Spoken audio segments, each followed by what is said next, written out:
નમસ્કાર મિત્રો, સ્વાગત છે આપણી યુટ્યુબ ચેનલ ગુજરાત વેધર ફોરકાસ્ટની અંદર. હવે મિત્રો આપણે આજે વાત કરીશું કે ગુજરાતની અંદર ચોમાસું કેમ લેટ પડી રહ્યું છે અને જે ખેડૂતો છે તેમને વાવણી કરવા માટે હજી યોગ્ય વરસાદ થયો નથી. તો ઘણા ખેતરો હજી સૂકા પડ્યા છે અને જેને પિયતની જે સુવિધા હતી તેમના ખેતરોમાં હાલ પાક ઊભો છે, પણ તે પાક પણ વરસાદની રાહમાં સાવ મુરઝાઈને ઊભો છે. તો મિત્રો હવે વાત કરીએ વરસાદ. તો ગુજરાતમાં વરસાદ ક્યારે આવશે?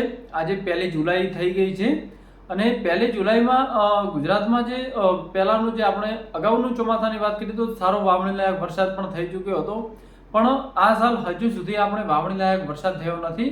તો તેનું કારણ મેન તો આપણે જે અલ નીનો ઇફેક્ટ હતો તેના કારણે જે પવનોની દિશા બદલાઈ ગઈ છે અને તેના કારણે જે આપણે મોસમી પવનો વધારે પહોંચી શકતા નથી ગુજરાત તરફ. એટલે જે આપણી વેધર એક્ટિવિટી છે જે સાવ નોર્મલ જોવા મળે છે, નોર્મલ કરતાં પણ ઓછી આપણને જોવા મળી રહી છે. પણ હવે શું છે કે જે એક બંગાળની ખાડીમાં સિસ્ટમ સર્જાઈ હતી અને તે ધીરે ધીરે મધ્ય ભારત તરફથી લઈ મહારાષ્ટ્ર થઈ અને ગુજરાત તરફ આવશે.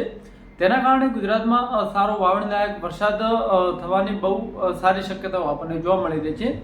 ખાસ કરીને જે સુરત, વડોદરા, વલસાડ, વાપી તે જગ્યા ઉપર સારો એવો વરસાદ થઈ રહ્યો છે 2 દિવસથી. અને આગળના સમયમાં જે સપ્તાહ દરમિયાન એટલે કે અંદાજિત આપણે 12 થી 13 તારીખ સુધી, 13 જુલાઈ સુધી સુરતના બધા જ ઇલાકાઓમાં સારો વરસાદ જોવા મળી રહે છે. સાથે સાથે જો વાત કરીએ તો સૌરાષ્ટ્રના અમુક ભાગોમાં વરસાદની તીવ્રતા થોડી વધુ જોવા મળી રહી છે. ખાસ કરીને જે ભાવનગર છે, પોરબંદર છે, આ જે વિસ્તારો છે ત્યાં વરસાદી એક્ટિવિટી થોડી આપણને હાલ વધુ જોવા મળી રહી છે. આપણે જે અગાઉ પણ વાત કરી હતી કે સુરતથી લઈ અને જે સૌરાષ્ટ્રનો અમુક વિસ્તાર છે જ્યાં વેધર એક્ટિવિટી થોડી જલ્દી શરૂ થવાની શક્યતા છે. ખાસ કરીને જે સૌરાષ્ટ્રનો ઇલાકો હતો અને દક્ષિણ ગુજરાત હતો, પણ જે ઉત્તર ગુજરાત હતું, પૂર્વી ગુજરાત હતું અને મધ્ય ગુજરાતના ભાગો છે અને તથા જે આપણું કચ્છનું રીજન છે ત્યાં હજી વાવણી લાયક વરસાદ થયો નથી. આમ તો એકવાર જે વરસાદ થયો છે જે બહુ તોફાની વરસાદ હતો, તેના પછીનો કોઈ પણ એવો સારો વરસાદ આપણને ક્યાંય જોવા મળ્યો નથી. તો હવે જો વાત કરીએ જો ઉત્તર ગુજરાતની, તો ઉત્તર ગુજરાતના જે તમામ વિસ્તારો છે જ્યાં 8 જુલાઈથી લઈ અને જે 12 જુલાઈ આસપાસ સારો એવો વરસાદ થવાની શક્યતા છે, જે વાવણી લાયક વરસાદ હશે, જે સમગ્ર જે ઉત્તર ગુજરાતના ભાગોમાં જોવા મળશે. પછી જે મધ્ય ગુજરાતનો ભાગ છે, જે અમદાવાદ છે, પછી મહેસાણા છે, ગાંધીનગર છે, આ વિસ્તારોમાં જે વરસાદની તીવ્રતા છે જે બહુ સારી જોવા મળશે. જે આપણને જોવા મળશે 6 તારીખ પછી, 6 જુલાઈથી લઈ અને 14 જુલાઈ સુધી સારો એવો વરસાદ જોવા મળશે. પૂર્વી ગુજરાતમાં પણ સારો એવો વરસાદ જોવા મળશે આ જે 8 તારીખથી અને 14 તારીખ સુધી. પણ જે કચ્છનું રીજન છે તેમાં થોડોક નોર્મલ વરસાદ જોવા મળશે, સારો વરસાદ તો જોવા મળશે. પણ જે ઉત્તર ગુજરાત, મધ્ય ગુજરાત, જે સૌરાષ્ટ્ર છે, પછી દક્ષિણ ગુજરાત છે, ત્યાં જેટલો વરસાદ જોવા મળશે તેનાથી અડધો વરસાદ જોવા મળશે. એટલે કે 50% વરસાદ ત્યાં ઓછો જોવા મળશે જે બધા વિસ્તારોમાં થશે. તેના કરતાં જે કચ્છનો વિસ્તાર છે જ્યાં 50% ઓછો આપણને વરસાદ જોવા મળશે. પવન ફૂંકાઈ શકે છે ગાજવીજ સાથે.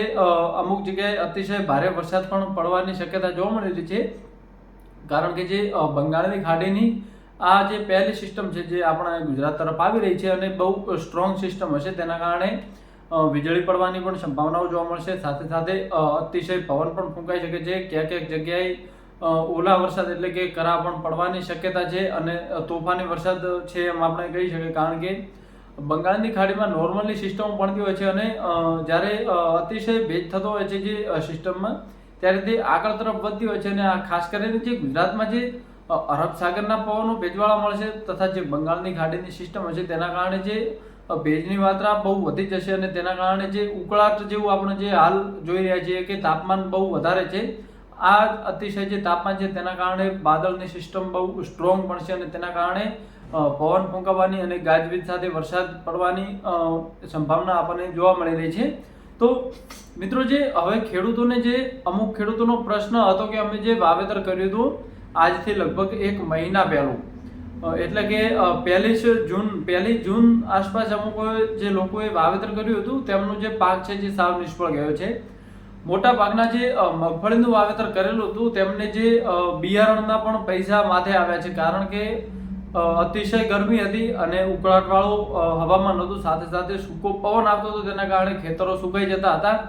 ખેડૂત વારંવાર ફુવારા પદ્ધતિથી પિયત દ્વારા જે પાકને ભીનો કરતા હતા, માટી ભીની કરતા હતા, પણ તે લાંબો સમય ટકતી નથી અને જેના કારણે છોડ ઉગ્યા પણ ખરી અને ઉગ્યા તો ગરમીના કારણે મુરઝાઈ ગયા અને બળી ગયા છે. તો આવા ઘણા લોકોના પ્રશ્ન હતા અને મગફળીનું અમુક જે બિયારણ હતું તે વેસ્ટ ગયું છે, કારણ કે જે એની પ્રોસેસિંગ જે બિયારણ બનાવવાની હતી તેમાં જે એને ભેજ આપવો જોઈએ, જે પલાળી અને જે કાઢતા હોય છે, જે દાણા અલગ કરતા હોય છે, તેમાં અતિશય ભેજ આપ્યા બાદ તેમને જે દાણા છે તેને સારી રીતે સૂકવ્યા ન હોય તો જે બિયારણ છે જે ઉગવામાં નિષ્ફળ રહ્યું છે. અને ઘણા ખેડૂતોને એવા પ્રશ્ન હતા કે અમારે જે મગફળીનું વાવેતર કર્યું છે પણ દાણા તેના તે જ પડ્યા રહે છે, કાં તો દાણા સડી જાય છે.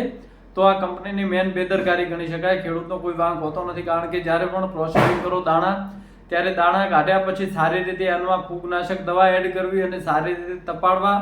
અને ખેડૂતને પણ એક આગ્રહ કરું છું કે જ્યારે પણ મગફળીનું વાવેતર કરો ત્યારે જે તમે દાણા લાવ્યા છે તેને 1 થી 2 કલાક સુધી તડકામાં પડ્યા રાખો, જેના કારણે અંદર જે ફૂગ હોય અને જે ભેજની માત્રા હોય તે હવામાં બાષ્પ થઈને ઉડી જાય, તેથી તમારો દાણો છે સંપૂર્ણ રીતે ઉગવા માટે સક્ષમ બની જાય. તો મિત્રો, આ હવે જે વરસાદની રાહ જોતા હોય તમામ ખેડૂતોને કોઈ મૂંઝાવાની જરૂર નથી, કારણ કે આપણે જે સમગ્ર ગુજરાતની વાત કરીએ તો 8 તારીખથી લઈ અને 14 તારીખ સુધી સમગ્ર ગુજરાતના વિસ્તારમાં સારો વાવણી લાયક વરસાદ થઈ જશે. અને તેની પછી હવે કઈ કઈ સિસ્ટમો બને છે તે આપણે તમને આગળના જે વિડીયો આવશે તેના માધ્યમથી હું તમને જણાવતો રહીશ. આજ માટે બસ આટલું જ. જો વિડીયો પસંદ આવતો હોય તો લાઈક, શેર અને સબસ્ક્રાઇબ કરવાનું ભૂલશો નહીં. ધન્યવાદ.